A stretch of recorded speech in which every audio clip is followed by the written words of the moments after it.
innikim güneli, yanan yollardan edip göreli.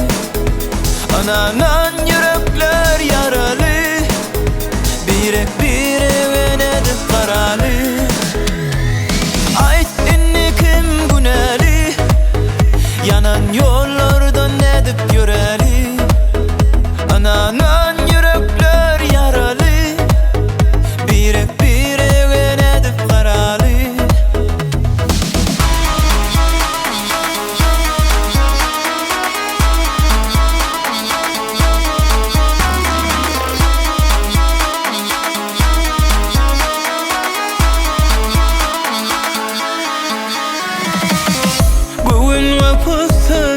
Açıp ben sana orun verdim törümden. O yağırşan getirdi bana, ters yürüdüm yolumdan. Söyle yarım benim unuturun, vakit ver biraz bana.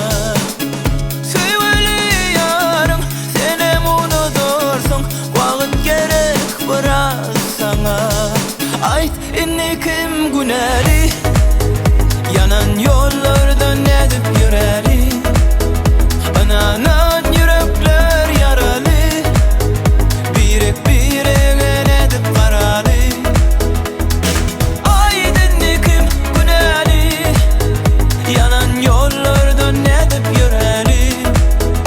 Ananan yürekler yaralı, birek birek edip karalı.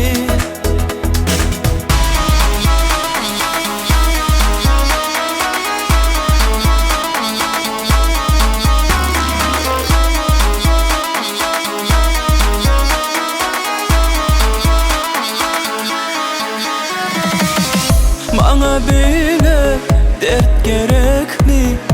Seni söyledim bir derek mi? Eğer sense seviyordu, o dediğine sen sebepli. Söyle yarım benim unuturun, vakit ver bırak bana. Söyle yarım senem unutursun, vakit gerek biraz sana. Ayt innikim güneli, yanan yollardan edip yüreli. Ananan yürekler yaralı, birek birek edip karalı. Ayt innikim güneli, yanan yollardan edip yüreli. Ananan yürekler yaralı, birek birek